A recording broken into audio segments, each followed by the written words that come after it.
নমস্কার, আমি Deep Dutta. Welcome to বঙ্গবাসারিয়া।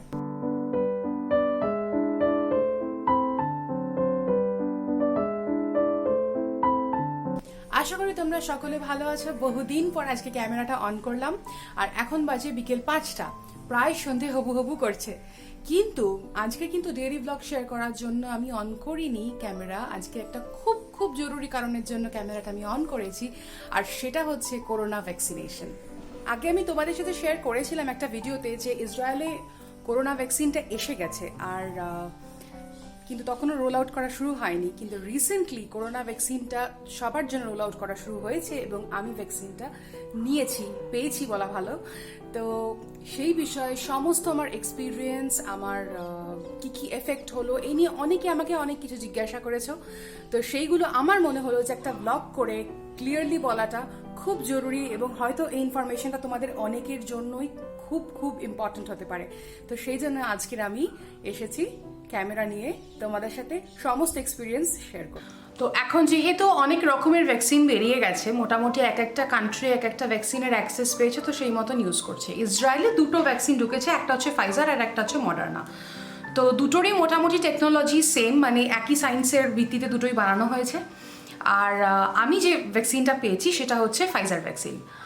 তো প্রথম দিকে আমাদের গ্রুপ ভাগ করে দেওয়া হয়েছিল, যেরকম ইন্ডিয়াতেও করা হয়েছে, যে মেডিকেল ওয়ার্কার্সরা আর ফ্রন্টলাইন ওয়ার্কার্সরা প্রথমে পাবে, আর যারা হাই রিস্ক এজ গ্রুপ তাদের। এখানেও সেরকমই ব্যাপারটা ছিল। প্রথমে 80 অ্যাবাভ, তারপরে 65 অ্যাবাভ, তারপরে 60 অ্যাবাভ, এরকম করতে করতে ধীরে ধীরে এখন আপাতত কারেন্টলি সকলেই ভ্যাকসিনটার জন্য eligible above the age of 16। আর এখানে তো তোমরা জানোই যে এত ফাস্ট ভ্যাকসিনেশন প্রোগ্রামটা হয়েছে যে এখন মোটামুটি ইসরায়েল পার ক্যাপিটা ভ্যাকসিনেশনে লিডিং ইন দ্য ওয়ার্ল্ড। আমি প্রথম দিকেই এই ভ্যাকসিনটার জন্য এলিজিবল ছিলাম, কারণ আমি যেহেতু হিউম্যান স্যাম্পলসে কাজ করি। হিউম্যান স্যাম্পলস বলতে আমি ল্যাবেতে যখন কাজ করি তখন অপারেশনের যে স্যাম্পলসগুলো হয় সেগুলো নিয়ে কাজ করি। এইটার উপর আমি একটা ভিডিও করেছিলাম, আমি লিঙ্কটা ডেসক্রিপশন বক্সে দিয়ে দেবো, তোমরা চাইলে চেক আউট করতে পারো। তো সেই জন্য এবারে ধরো একটা হসপিটাল থেকে একটা স্যাম্পল আমার কাছে আসছে, এবারে সেই পেশেন্ট তো হয়তো করোনা ইনফেক্টেড হয়েও থাকতে পারে, তাই জন্য যারা হিউম্যান স্যাম্পলসে কাজ করে তাদেরকে অনেক আগেই এলিজিবিলিটি দিয়ে দেওয়া হয়েছিল ভ্যাকসিনটা নেওয়ার জন্য, কিন্তু সেটা আমি জানতাম না। তো এমনিতে এখানে কি করা হচ্ছে, ভ্যাকসিনেশন ক্যাম্পেইনটাকে ফাস্ট করার জন্য, আর যাতে ভ্যাকসিনস নষ্ট না হয়। তো যখন ধরো তোমার এজ গ্রুপ 60 বা 65 বা 80 ইয়ার্সদের দেওয়া হচ্ছিল, কি হয়, একটা ভ্যাকসিন তো ফ্রিজে থাকে, তো ফ্রিজ থেকে যখন বার করা হচ্ছে, ধরো বরফ গলিয়ে নর্মাল টেম্পারেচার, রুম টেম্পারেচারে আনা হচ্ছে, তো সেই অবস্থায় পুরো ভ্যাকসিনটা ইউজ আপ করে নেওয়া হয়, মানে ছোটো ছোটো বোতলে থাকে। আর যেটা রয়ে যায় সেটাকে আর ওরা তুলে রাখে না, কারণ বারবার তুমি যদি একটা জিনিসকে ফ্রিজ করো আর তারপরে আবার নর্মাল টেম্পারেচারে আনো, ওটার এফিসিয়েন্সিটা কমতে থাকে। আর এইসব ক্ষেত্রে এরকম কোনো রিস্ক নেওয়া হয় না। তো কি করছিল সব ওরা, যেটা হচ্ছে যে ভ্যাকসিনটা যেটা ধরো তোমার বিকেলবেলা পর্যন্ত রয়ে গেল, সেইটা ইনস্টেড অফ ফেলে দেওয়া, কারণ ফেলে দিতে হবে, ওটা ওরা পরের দিন ব্যবহার করবে না, ওরা সন্ধেবেলা বাকি সকলকে ভ্যাকসিনেট করে দিচ্ছিল, ইরেসপেক্টিভ অফ এজ গ্রুপ, যারাই যাবে ভ্যাকসিনটা পেতে পারে। এই কারণে আমি এই সুবিধাটা পেয়েছিলাম আর কি। আমি জানুয়ারির মাঝামাঝি আমি ভ্যাকসিন পেয়ে গিয়ে। সো অনেকেই জিজ্ঞাসা করেছিলে যে ভ্যাকসিনটা মানে আমাদের এখানে ইসরায়েলে আমরা কি ফ্রিতে পাচ্ছি না, এটার জন্য আমাদেরকে কিছু পেমেন্ট করতে হচ্ছে। তো সত্যি কথা বলতে গেলে এটা ঠিক ফ্রিও বলবো না, আবার ঠিক পেমেন্টও বলবো না। আমাদের প্রত্যেকেরই এখানে মেডিকেল ইন্স্যুরেন্স আছে, যেটা আমাদের যে কোনো রকম অসুখ বা যে কোনো রকম ওষুধের জন্য কভার করে। সেই মেডিকেল ইন্স্যুরেন্সের একটা আমাদের কার্ড আছে, যেটা অনেকটা ক্রেডিট কার্ডের মতো দেখতে হয়। তো সেই কার্ডটা নিয়ে গিয়ে ভ্যাকসিনেশন সেন্টারে পাঞ্চ করলেই নট অনলি আমাদের সমস্ত মেডিকেল হিস্ট্রি, সমস্ত রিপোর্ট, সব কিছু ইনফরমেশন সেটার মধ্যে থাকে, বাট ওই কার্ডটা পাঞ্চ করলে আমাদের ভ্যাকসিনেশন ইনফরমেশনও সেখানে উঠে যায়, এবং সেইটা থেকেই পেমেন্টটা অটোমেটিক্যালি হয়ে যায়। তো এইভাবেই আমরা ভ্যাকসিনটা নিয়েছি। আমাদেরকে এটার জন্য আলাদা করে কিছু পেমেন্ট করতে হয়নি, বাট আমাদের মেডিকেল ইন্স্যুরেন্স পলিসিটা অ্যাক্টিভ থাকলেই এনাফ, ওটাই এটাকে কভার করেছে। সেকেন্ড কোয়েরি সবাই আমাকে যেটা জিজ্ঞাসা করেছে সেটা হচ্ছে যে কীরকম আমি ফিল করেছি ভ্যাকসিনটা নিয়ে, সেটাতে আমি আসছি। কারণ সেটা হচ্ছে, আমি বলবো, সব থেকে পপুলার কোয়েশ্চেন। আমাকে বাড়ির লোক তো বটেই, বাড়ির লোক, বন্ধুরা, আরও অনেকে এখানে যারা আছে, যারা তখনও ভ্যাকসিনটা পায়নি, তারা প্রত্যেকে আমাকে এই প্রশ্নটাই করেছে। তো প্রথম ডোজটা আমি যখন নিই, ইনিশিয়ালি এখানে নিয়মটা কীরকম আমি তোমাদের বলছি। তোমরা হয়তো গিয়ে ভ্যাকসিনটা পাওয়ার পরে তোমাদের 15 থেকে 20 মিনিট মতন ওয়েট করতে হবে যদি কোনো রকম অ্যাডভার্স রিয়াকশন হয়।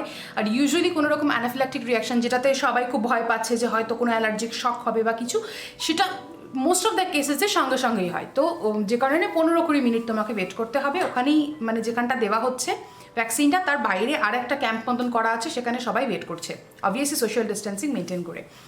সেইখানটা তুমি ওয়েট করলে তোমার যদি কোনো রকম রিয়াকশন হলো না, দেন 15 মিনিট পর ইউ ক্যান গো হোম। এটা হচ্ছে ফার্স্ট স্টেপ। তো প্রথম যেদিন গেলাম সেটা হচ্ছে মোটামুটি জানুয়ারির মাঝামাঝি মতন। আবারও বলছি আমি পেয়েছি ফাইজার ভ্যাকসিনটা।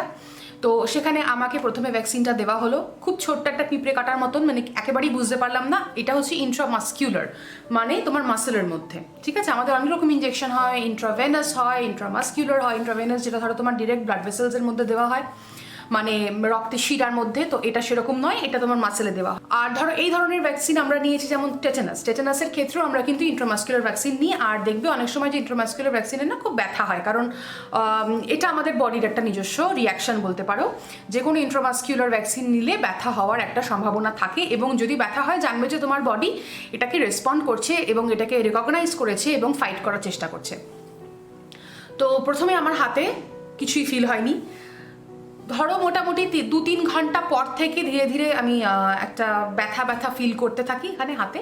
আর সেই ব্যথাটা মোটামুটি রাতে যখন আমি নিয়েছি বিকেলবেলা, তো রাতের দিক থেকে ব্যথাটা একটু বাড়ে, মানে এমনি কিছুই ফিল হবে না, যদি টাচ করি তখন ব্যথা লাগছে এইরকম। তো অসুবিধা হয়নি, ঠিকঠাক ঘুমিয়েছি, কোনো প্রবলেম হয়নি। অনেকের হয়তো জ্বর এসেছিল, আমার সেরকম কিছু হয়নি। সো পরের দিন একটু টায়ার্ড লাগছিল, বাস, আর কিছু না। হাত ব্যথাটা মোটামুটি পরের দিন রাত থেকে ধীরে ধীরে কমতে শুরু করে, তারপরের দিন খুবই কম, মানে তারপরে ধীরে ধীরে ফেড আউট করে চলে যায়। আর কোনো উপসর্গ আমার হয়নি, একটুখানি জাস্ট ফেটিক লেগেছিল আর হাত ব্যথা, দ্যাটস ইট। সেকেন্ড ডোজটা নিতে হয়েছে আমাকে 21 ডেজ পরে। ওটা ওখান থেকেই আমাকে ডাক্তাররা বলে দিয়েছিল যে এই ডেট থেকে এই ডেটের মধ্যে, মানে আমার ক্ষেত্রে ডেটটা ছিল 2 ফেব্রুয়ারি থেকে 8 ফেব্রুয়ারির মধ্যে, আর্লিয়েস্ট 2 ফেব্রুয়ারি, লেটেস্ট 8 ফেব্রুয়ারি মধ্যে আমাকে সেকেন্ড ডোজটা নিতে হবে। তো আমি 2 ফেব্রুয়ারিতেই গেছিলাম সেকেন্ড ডোজটা নিতে। যেহেতু আমার ফাইজার, তাই জন্য আমাকে 21 ডেজ গ্যাপ দিতে হয়েছে। যাদের মডার্না আমি শুনেছি তাদের জন্য এই গ্যাপটা হয় 28 দিনের। অন্য ভ্যাকসিনের ক্ষেত্রে হয়তো গ্যাপটা আরেকটু আলাদা, কিন্তু এই দুটো ডোজ নিলে তবেই ভ্যাকসিনেশনটা সম্পূর্ণ হলো। অনেক সময় তুমি যদি প্রথম ডোজটা নিয়ে ছেড়ে দাও, সেক্ষেত্রে তুমি পুরো এফিকেসিটা পাবে না। যে কোনো ভ্যাকসিন তো একটা পার্টিকুলার পার্সেন্ট এফিকেসি দেখায়, যে এত পার্সেন্ট এফিশিয়েন্ট এটা তোমাকে প্রোটেক্ট করতে এই ভাইরাস ইনফেকশনটা থেকে। তো তুমি যদি সেকেন্ড ডোজটা না নাও, ওই অতটা হয়তো তুমি রিচ করতে পারবে না। খুবই অল্প একটা ইমিউনিটি তোমার মধ্যে তৈরি হলো, সেটা সাফিসিয়েন্ট নয়। তো সেকেন্ড ডোজটা নিতে আমি গিয়েছিলাম 2 তারিখ 2 ফেব্রুয়ারি। সেই দিন যেতেই ইঞ্জেকশনটা দিয়ে দিল। সেই দিন আমার যে ডিফারেন্সটা আমি বলছি কি ফিল করেছিলাম, যে ইঞ্জেকশনটা দেওয়ার সঙ্গে সঙ্গেই আমি একটা ব্যথা ফিল করলাম, যেটা প্রথমবার ফিল করিনি। প্রথমবার হালকা করে, মানে ব্যথাটা আসতে বেশ কয়েক ঘন্টা সময় লেগেছিল, কিন্তু সেবার ইঞ্জেকশনটা দিতেই সঙ্গে সঙ্গে আমি একটা হালকা ব্যথা ফিল করলাম, যেন সঙ্গে সঙ্গে মানে চিনচিন করে ব্যথাটা স্টার্ট হয়ে গেল। আর সেই ব্যথাটা ওই যে ধীরে ধীরে ধীরে শুরু হলো, প্রথমেই একবারে অনেকটা ব্যথা নয়, ধীরে ধীরে শুরু হলো, সেইটা মোটামুটি ওই রকম সেদিন রাত অবধি ছিল। আর পরের দিনটা ছিল দুপুরের দিক থেকে ধীরে ধীরে কমে গেছে। তাছাড়া আমার আর কোনো সিমটম হয়নি। আমি অনেকের কাছে শুনেছি যে তাদের জ্বর এসেছে এবং কারুর টায়ার্ড লেগেছে, কারুর হয়তো একটু জয়েন্ট পেন হয়েছে, কিন্তু সেটা খুবই কম দিন। মানে আমারই বন্ধুরাও নিয়েছে, তাদেরও মানে এক্সপিরিয়েন্স বলছি তোমাদের, একদিন হয়তো ম্যাক্সিমাম, তার বেশি নয়। কিন্তু আমার ক্ষেত্রে সেরকম কিছুই হয়নি। পরের দিনই আমি ঠিক হয়ে গেছি। ইনফ্যাক্ট পরের দিন আমি ল্যাবে গেছি, কাজ করেছি, এবং সেদিন আমার প্রচুর কাজ ছিল, সারাদিন কাজ করেছি, দ্যাটস অল। তারপর থেকে আমি নর্মাল ফিল করছি, আর কোনো সিমটম নেই, কোনো কিছু নেই। আরও একটা প্রশ্ন আমি যেটা ফেস করেছিলাম সেটা হচ্ছে যে এই ভ্যাকসিনটা ইন্ডিয়াতে যে ভ্যাকসিনগুলো দেওয়া হচ্ছে তার থেকে আলাদা, কিভাবে আলাদা।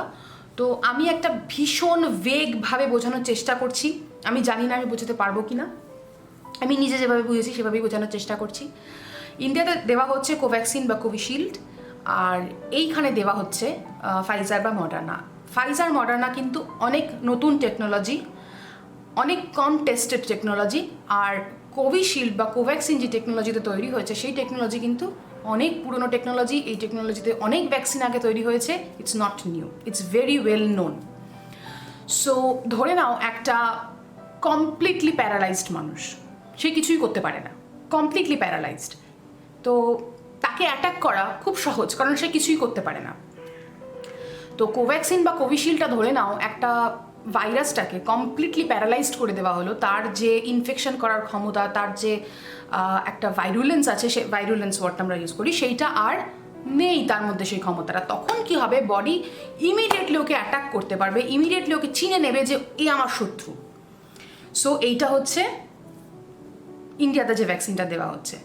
আর এখানে যে ভ্যাকসিনটা দেওয়া হচ্ছে সেক্ষেত্রে এই পুরো প্যারালাইজড ভাইরাসটা, আমরা যেটাকে অ্যাটিনিউয়েটেড বলি, সেইটা ইউজ করা হচ্ছে না। এখানে যে ভ্যাকসিনটা দেওয়া হচ্ছে সেটা একটু আলাদা।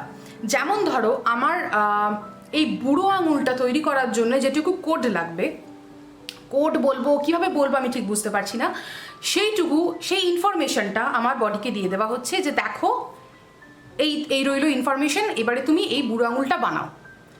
তো আমার বডি নিজে নিজেই এই বুড়ো আঙুলটা বানিয়ে ফেলছে, এবং বুঝতেই পারছো যে এটা পুরো মানুষটা নয়, শুধু তার একটা আঙুল। তো তখন বডি ওই আঙুলটাকে চিনে নিচ্ছে। এইবারে যখন একটা ভাইরাস আসছে, সে তো তার আঙুলটা সহ আসছে, তাই না?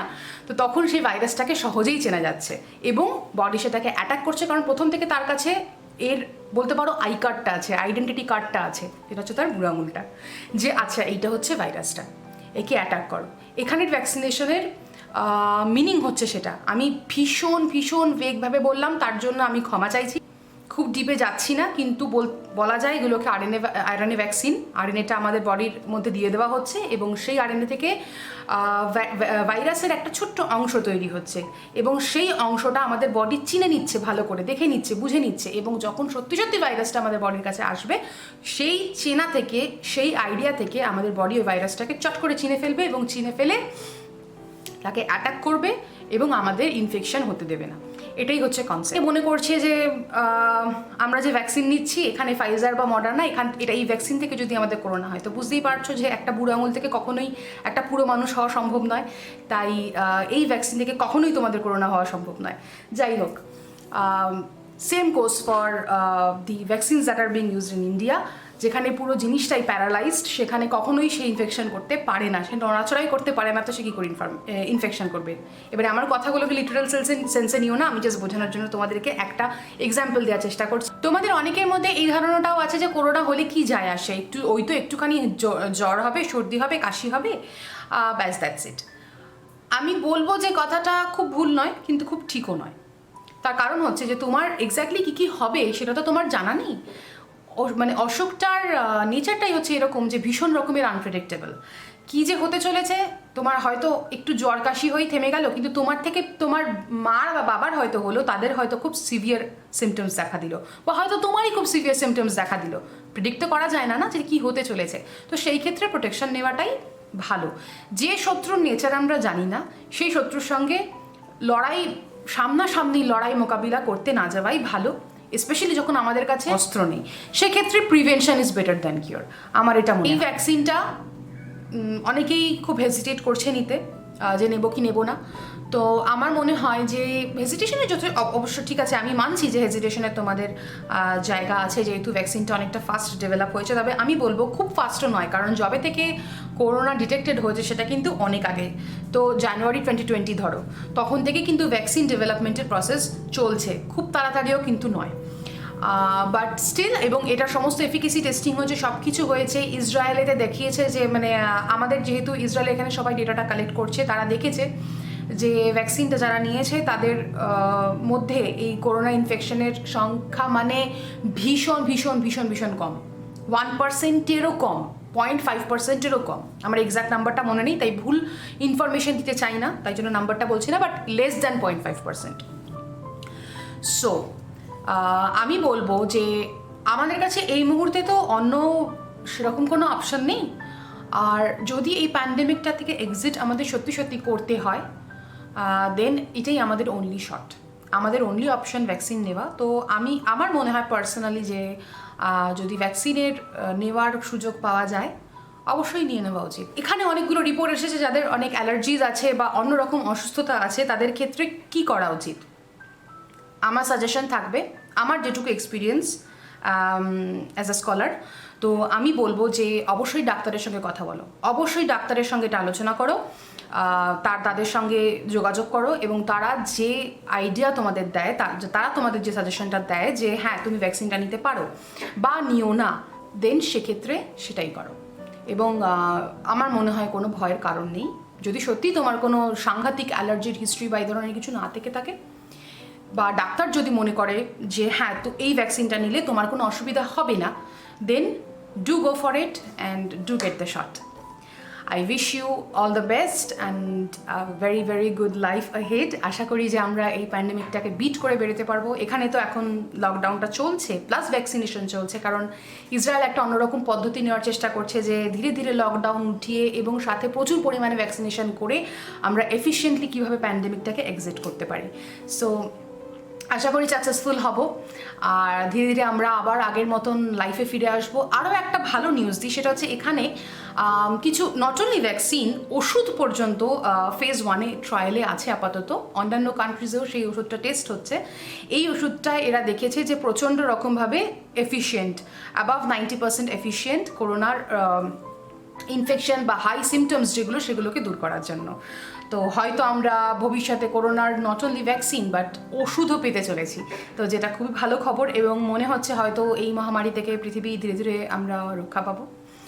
So let's hope for the best.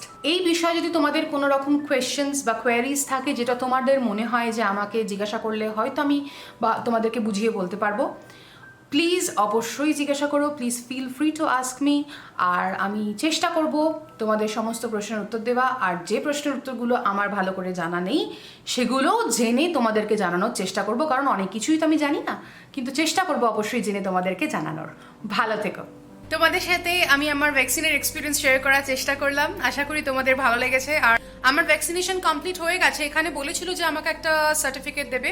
প্রথমে যেটা কথা হয়েছিল সেটা হচ্ছে গ্রিন পাসপোর্ট। গ্রিন পাসপোর্টের বিষয়ে এখনো কোনো ইনফরমেশন পাচ্ছি না। গ্রিন পাসপোর্ট মানে হচ্ছে যে যারা ভ্যাকসিনেটেড তারা যেহেতু সোসাইটির জন্য কোনো রিস্ক নয়, বা তারা যেহেতু নিজেরাও ইনফেকশন হয়তো তাদের হবে না, সেই জন্য তাদের কিছু সুবিধা পাওয়ার যেতে পারে, মানে সুবিধা দেওয়া যেতে পারে। সো অনেক মানে যেমন ধরো ফর এক্সাম্পল কোয়ারেন্টিন করতে হবে না 14 দিনের, কোথাও থেকে ঘুরে আসলে বা শপিং মল সিনেমা হলসে তারা যেতে পারে। সো এই সমস্ত জিনিসগুলোর জন্য গ্রিন পাসপোর্টটা খুব ইম্পর্ট্যান্ট। তো সেটার কথা হয়েছিল, এবং সেটা বাই দ্য ওয়ে এই গ্রিন পাসপোর্ট জিনিসটার এই জন্য ইম্পর্টেন্ট কারণ এটা নট অনলি ইসরায়েলে বাট অন্যান্য কান্ট্রিজেও অ্যাকসেপ্টেড অ্যাজ অ্যান অফিসিয়াল, বলতে পারো একটা ইউনিভার্সাল অফিসিয়াল ডকুমেন্ট যে যারা ভ্যাকসিনেটেড তাদের জন্য। তো এটা নিয়ে প্রথমে কথা হচ্ছিল, কিন্তু রিসেন্টলি এখনো পর্যন্ত কোনো আপডেট নেই। বাট শুনছি যে একটা ভ্যাকসিনেশন প্রুফ হয়তো পাবো, একটা ডকুমেন্ট, বাট সেটা আমি এখনো পাইনি। আর ইতিমধ্যে অনেক দিন ধরে, অনেক মাস ধরে তোমরা যারা আমার ব্লগস দেখেছো জানো যে আমি বাড়ি যাওয়ার চেষ্টা করছি বা বাড়ি যেতে চাইছি। বহুদিন বাড়ি যেতে পারিনি, 1 বছরের উপর, 1.5 বছর হতে চললো। সো বাড়ি যেতে চাইছি, বাট এখানে যেহেতু এয়ার স্পেস ক্লোজার করে রেখেছে সেই কারণে কোথাওই যেতে পারছি না। সো আই এম হোপিং যে খুব শিগগিরই সেই এয়ার স্পেসটা খুলবে এবং খুললে পরে বাড়ি যেতে পারবো। যখন আমি বাড়ি যাব তখন ফার্স্ট অ্যান্ড ফরমোস্ট যেটা আমি প্ল্যান করে রেখেছি সেটা হচ্ছে অবশ্যই আমার সমস্ত ট্রাভেল ডিটেলস তোমাদের সঙ্গে শেয়ার করব, কারণ এখন করোনা সিচুয়েশনের মধ্যে ট্রাভেল করাটা একটা প্রবলেম্যাটিক সিচুয়েশন। অনেক রকমের ডকুমেন্টস লাগে, অনেক রকম টেস্ট করতে হয়, অনেকগুলো এক্সট্রা স্টেপ আছে যেগুলো নর্মাল সময় লাগে না। তো সেই ইনফরমেশনটা প্রপারলি থাকলে তোমাদের অনেকের সুবিধা হবে। তো আমি চেষ্টা করবো আমার ব্লগের মধ্যে সেটাকে ইনকর্পোরেট করার। আর যতক্ষণ না বাড়ি যেতে পারছি মন মেজাজ এতটাই খারাপ, ভালো লাগছে না কিছু, সো সে কারণে ইদানিং ব্লগসও করা হচ্ছে না। এমন নয় যে কন্টেন্ট নেই, কন্টেন্ট আছে বাট করা হচ্ছে না। সো তোমরা প্রে করো যেন আমি খুব তাড়াতাড়ি বাড়ি যেতে পারি আর অনেক ভালো ভালো কন্টেন্টের, অনেক ভালো ভালো ব্লগস তোমাদের জন্য আবার নিয়ে আসতে পারি। আমার চ্যানেল আর আমার ব্লগস যদি তোমাদের ভালো লাগে প্লিজ লাইক, শেয়ার আর সাবস্ক্রাইব করতে ভুলো না। আজ আসি, খুব শিগগিরই আবার তোমাদের সঙ্গে দেখা হবে। টাটা, সকলে ভালো থেকো।